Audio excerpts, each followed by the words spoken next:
चारों ओर बातें फैलने लगीं कि हो ना हो इस व्यक्ति की मृत्यु का कारण श्री कृष्ण ही है, और ये खबर उड़ती उड़ती द्वारिका में श्री कृष्ण के पास पहुंची।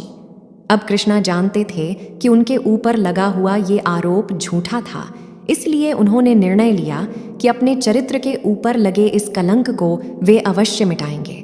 और फिर उन्होंने कुछ द्वारका वासियों को अपने साथ लिया और निकल पड़े अपने ऊपर लगे इस कलंक को मिटाने के लिए।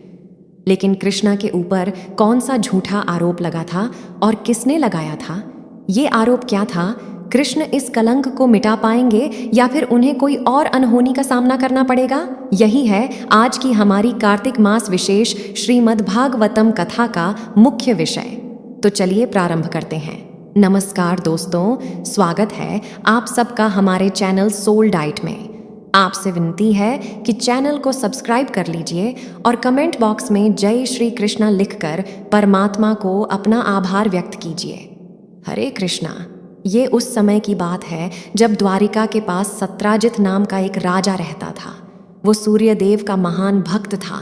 सूर्यदेव भी उस पर विशेष रूप से प्रसन्न थे। अपने भक्त के प्रति प्रेम वंश उन्होंने सत्राजित को स्यमंतक नामक एक मणि प्रदान की थी। राजा सत्राजित हर समय उसे अपने गले में धारण करके रखते थे। इस मणि को पहनने से राजा ऐसे चमकते थे मानो सूर्यदेव स्वयं धरती पर आ गए हों। वास्तव में यह एक विशेष मणि थी जिसे राजा ने अपने महल के मंदिर में रखा था और उसकी पूजा करने के लिए उसने सुयोग्य ब्राह्मणों को भी नियुक्त किया था।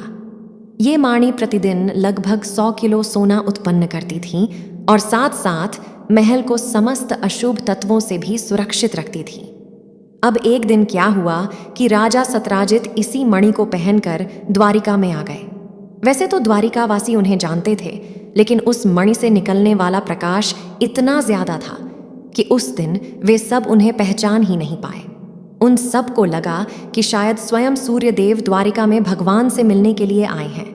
यहाँ तक कि कुछ वरिष्ठ लोग तो भगवान श्री कृष्ण के पास भी पहुँच गए और कहने लगे, हे प्रभु, स्वयं सविता आपसे मिलने आए हैं। उनके प्रकाश से वे सबको चकाचौंध कर रहे हैं।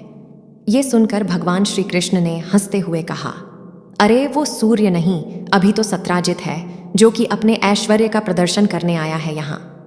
कुछ समय बाद भगवान ने सत्राजित से कहा था कि वो उस मणि को राजा उग्रसेन को दे दें, क्योंकि आखिरकार सभी श्रेष्ठ वस्तुएं राजा को अर्पित की जानी चाहिए, जिससे कि राजा उसे समाज और अपने राज्य के कल्याण हेतु उपयोग में ले सकें।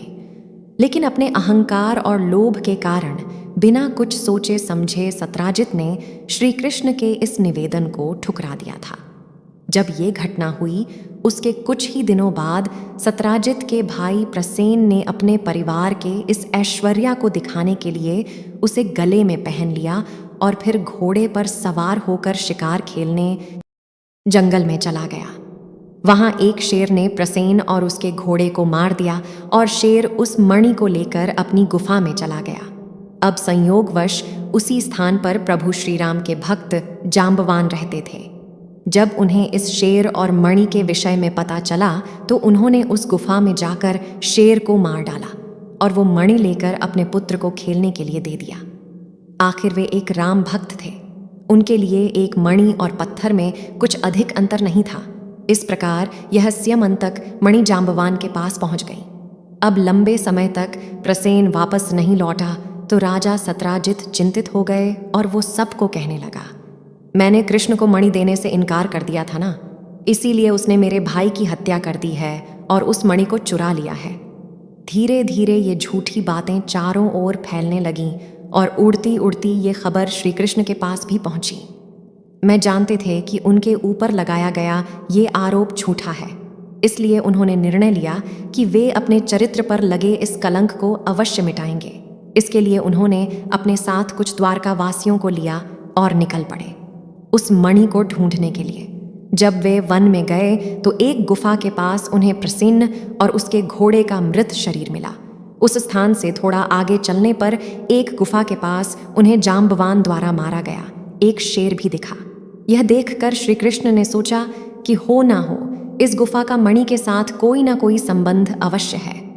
इस प्रकार सोचते हुए वे उस गुफा में अंदर जाने लगे। लेकिन उस अंधेरी गुफा को देखकर उनके साथ आए हुए सभी द्वारिकावासी भयभीत हो गए। इसलिए उन सबको बाहर खड़ा करके श्री कृष्ण स्वयं अकेले ही गुफा के अंदर चले गए। अंदर जाकर उन्होंने देखा कि वहां एक छोटा बालक उस मणि के साथ खेल रहा था। जैसे ही श्री कृष्ण उस मणि को लेने के लिए उसके नजदीक पहुंचे तो उस बालक के पास खड़ी दाई जोर से चिल्लाने लगी। उसकी चीख सुनकर जांबवान दौड़ते हुए उस स्थान पर आ गए। उन्हें लगा ये कोई साधारण मनुष्य है जो उनके पुत्र के हाथों से उसका खिलौना छीन रहा है। ये सोचकर उन्होंने अत्यंत क्रोधित होकर श्री कृष्ण को युद्ध के लिए ललकारा और फिर देखते ही देखते जांबवान और श्री कृष्ण के बीच में भयंकर युद्ध हुआ। पहले तो उन्होंने विभिन्न अस्त्र शस्त्रों से युद्ध किया और उसके बाद वे दोनों पत्थरों, पेड़ के तनों और अपनी अपनी मुट्ठी से द्वंद्व युद्ध करने लगे। इस प्रकार यह युद्ध 28 दिनों तक चला।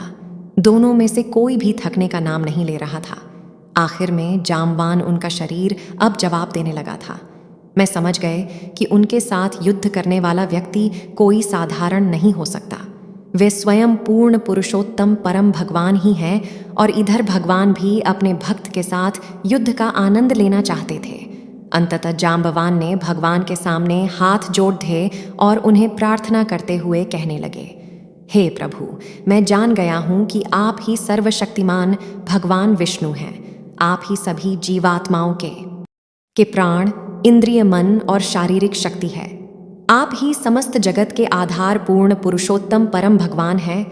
आप ही समस्त जगत के सर्जक और संहारक हैं। आप वही हैं जिन्होंने समुद्र द्वारा मार्ग न दिए जाने पर अपने क्रोध से उसे उबाल दिया था। आपने ही लंका तक उस विशाल सेतु का निर्माण किया था और अपने बाणों से रावण के सिर काटे थे। वृक्षराज जांबवान की प्रार्थनाओं से संतुष्ट होकर भगवान श्री कृष्ण ने जांबवान के शरीर पर अपना प्रेमपूर्ण हाथ रखा। भगवान का स्पर्श पाते ही युद्ध से उत्पन्न उनके शरीर की सारी थकान दूर हो गई और फिर भगवान श्री कृष्ण ने कहा, हे वृक्षराज, मैं ये मणि लेने के लिए यहाँ आया हूँ। इसके द्वारा मैं अपने चरित्र के ऊपर लगे झूठे आरोपों को दूर करना चाहता हूँ। यह सुनकर जांबवान ने प्रसन्नतापूर्वक वो मणि भगवान श्री कृष्ण को दे दी और उसके साथ साथ उन्होंने अपनी पुत्री जांबवती का हाथ भी भगवान को सौंप दिया। उसी गुफा में श्री कृष्ण ने जांबवती से विवाह किया। अब ये सारा प्रसंग अंदर गुफा में चल रहा था। बाहर में जो द्वारकावासी खड़े थे उन्हें इस बात का कोई अंदेशा नहीं था कि अंदर में क्या चल रहा है। जब 28 दिन तक श्री कृष्ण गुफा से बाहर नहीं आए तो वे सब अत्यंत निराश होकर प्रतीक्षा करने के बाद वहां से वापस द्वारिका लौट आए।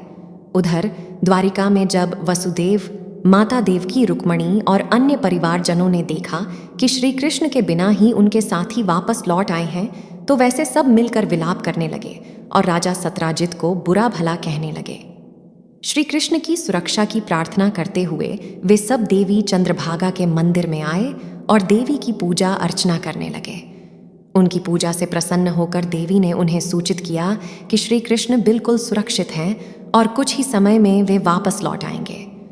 तभी श्री कृष्ण अपनी नवविवाहित पत्नी जांबवती और स्यमंतक मणि के साथ उस स्थान पर आ पहुंचे। उन्हें देखते ही ऐसा लगा जैसे संपूर्ण द्वारिका नगरी पुनर्जीवित हो उठी हो। अब श्री कृष्ण ने सत्राजित को द्वारिका की राज्यसभा में बुलाया और सबके सामने उन्होंने वह मणि सत्राजित के हाथों में सौंप दी और इस प्रकार अपने ऊपर लगे उस कलंक को उन्होंने दूर किया। अब मणि तो मिल गई, लेकिन इस घटना के चलते राजा सत्राजित को अपने कर्म पर अत्यंत लज्जा आ रही थी। उन्होंने सोचा कि व्यर्थ ही मैंने श्री कृष्ण पर आरोप लगा दिए। अब मैं अपने इस अपराध का प्रायश्चित कैसे करूं? कुछ समय बाद उसने निर्णय लिया कि वे अपनी पुत्री सत्यभामा का विवाह श्री कृष्ण से करवाएंगे और इस प्रकार राजा सत्राजित ने अपनी अत्यंत सुंदर और सुशील पुत्री सत्यभामा, क्योंकि सभी सद्गुणों की आगार थीं और सभी पुरुषों द्वारा वांछित थीं, उसका विवाह श्री कृष्ण से करवाया और मणि भी उन्हें लौटा दी। श्री कृष्ण ने सत्यभामा को अपने पत्नी के रूप में स्वीकार किया, लेकिन उस मणि को उन्होंने वापस लौटा दिया और कहने लगे, हे सत्राजित, मुझे ये मणि ही नहीं चाहिए। इसे तुम मंदिर में ही रहने दो, जिससे कि लोगों को इसका लाभ मिल सके। तो ये थी आज की कार्तिक मास विशेष श्रीमद् भागवतम कथा। और आज का प्रश्न है जिसमें मणि के लिए श्री कृष्ण पर कलंक लगाया गया था, उसका नाम क्या था?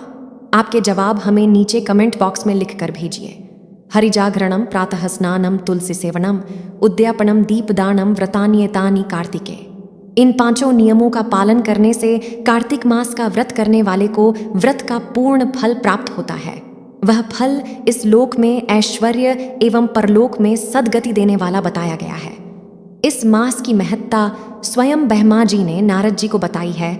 यह मास मनुष्यों के लिए अत्यंत दिव्य, पुण्य प्रदाता, पापनाशक तथा मुक्ति, मोक्ष और आध्यात्मिक ज्ञान देने वाला है, क्योंकि इस मास में सभी देव मनुष्यों के अत्यंत सन्निकट होते हैं, जो इसमें किए गए स्नान, दान, जप, हवन आदि को विधिवत ग्रहण करके पुण्य फल प्रदान करते हैं। आश्विन शुक्ल पूर्णिमा के बाद से कार्तिक का पवित्र माह प्रारंभ हो जाता है, जो कार्तिक पूर्णिमा तक रहता है।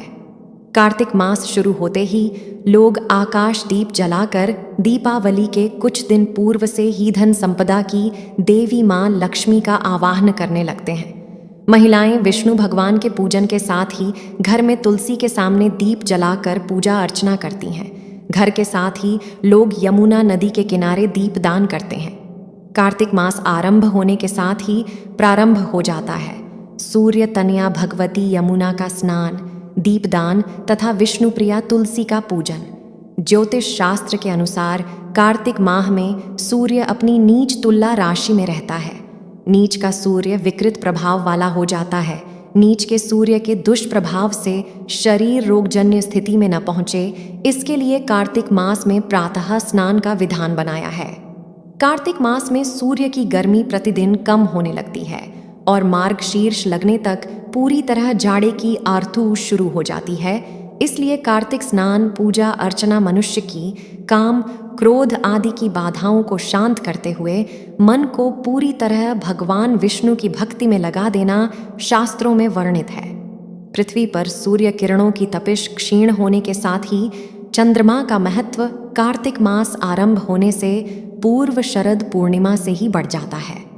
शरद पूर्णिमा एक ओर जहां भगवान कृष्ण के रासलीला रचाने की रात्रि है, वहीं लक्ष्मी पूजन के विधान का शुभारंभ इसी तिथि से होने लगता है। दीपमालिका के आगमन तथा विशेष लक्ष्मी पूजन का संकेत देती है शरद पूर्णिमा। इस दिन से आकाशीय दीप जलाने का शुभारंभ होता है। आकाश को दीपक दिखाना अर्थात ब्रह्मांड के नियामक सूर्य और चंद्रमा के साथ ही भगवान विष्णु के लिए दीपदान अत्यधिक श्रेयस्कर होता है। कार्तिक मास में व्रत उपवास रखने वाले साधकों को प्रतिदिन तुलसी सेवा के साथ साथ दीपदान अवश्य करना चाहिए। चूंकि भगवान विष्णु को तुलसी अति प्रिय है, इसलिए कार्तिक में तुलसी पूजन करने से विशेष पुण्य बल प्राप्त होता है। भगवान विष्णु को तुलसी पत्र अर्पण करके स्वयं ग्रहण करने से व्यक्ति रोगों से मुक्ति प्राप्त करता है। अगर आपको ये कथा अच्छी लगी है तो इसे अपने मित्रों और परिवार के लोगों को भी जल्दी से शेयर कर दीजिए। तो चलिए इस परम पवित्र कार्तिक मास में भगवान के महान गुणों, ऐश्वर्य, माधुर्य और सुंदर लीलाओं का स्मरण करते हैं और अपने मन तथा चेतना को श्री कृष्णमय बनाने का प्रयास करते हैं। हरे कृष्णा।